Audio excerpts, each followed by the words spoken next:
All right, so in this video, we're going to look at how to find the center of mass. We're going to start out by doing it in 2 dimensions, and then we will, in another video, we will set it up in 3 dimensions. So let's look at our 2-dimensional case, our center of mass in the plane. Now, when we're calculating the center of mass in the plane, we're actually going to need to find 3 integrals. So the first integral is the total mass, that's m, and we've done that in a previous video. And then we have to find the moment of mass for both the moment from the x-axis, which is actually the y component of the direction, and then the moment of mass from the y-axis, which is in the x direction. And in the moment of mass around the y-axis, we're going to multiply by x because that's actually the direction that we care about. And the distance from the y-axis is the x component. And then for the distance, the moment of mass from the x-axis, that again, we're moving perpendicular to the x-axis, and so that is in the y direction. So we're going to multiply our density functions by y for the moment from the x-axis and by x for the moment from the y-axis. And then the center of mass is going to be the moment divided by the mass, but it's the moment from the y-axis divided by the mass to get x bar, which is the center in x. And then mx, the moment from the x-axis divided by the total mass to get y bar, which is the center of mass in the y direction. So it's a little bit, the notation is a little bit confusing. The notation kind of makes sense if you understand where it's coming from, but it is sort of cross signaling in a way. And so it's very important to keep these straight because switching the 2 coordinates, obviously, in an ordered pair is not the same thing. So be careful with the notation. All right, now let's look at a specific example.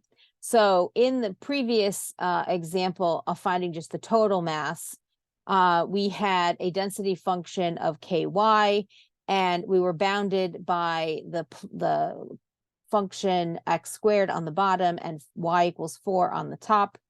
And so that was our region, and we calculated the mass to be 128 k over 5. Now, to set up the 2 moments of mass, we don't have to reset up everything from scratch. We're going to take our original mass integral, and we're simply going to multiply for mx by y and for my by x. And so the function that we're going to integrate for the moment of mass from the x-axis is ky squared. And when you do, again, we're going to, all the steps are basically the same. You're just working with different powers of x and y in each case. And when you do this integration, you end up with 512 k over 7. And then for the my, again, we take our density, we multiply by x, we get kxy, and then again, when we integrate this, we end up with 0. Now, if you think back to the shape of our distribution, it was symmetric around our region. It was symmetric around the y-axis. And so it makes sense that the center of mass would, in fact, the moment would, in fact, be in the center.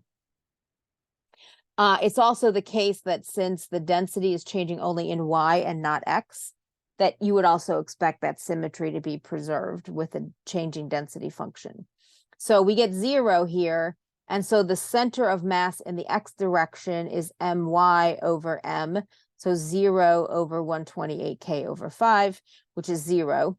And then we take our moment of mass from the x-axis, which is the y component, and we divide by the original mass.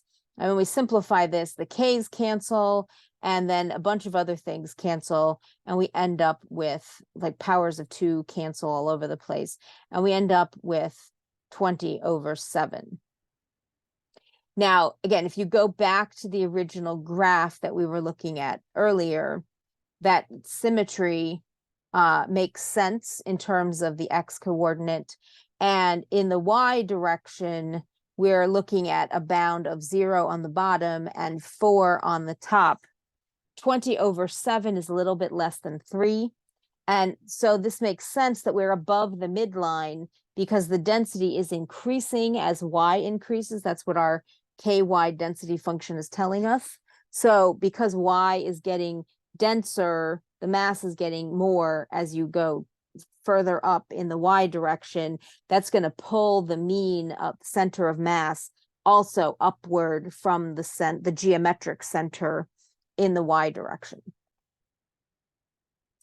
So again, it's always a good idea, especially if you're not sure about the notation, to always sort of do a double check on the region and kind of think about, does this make sense in terms of the region and the way the density function is working?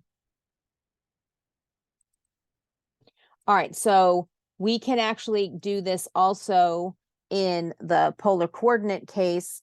So we previously, in another video, calculated the total mass for our rose petal.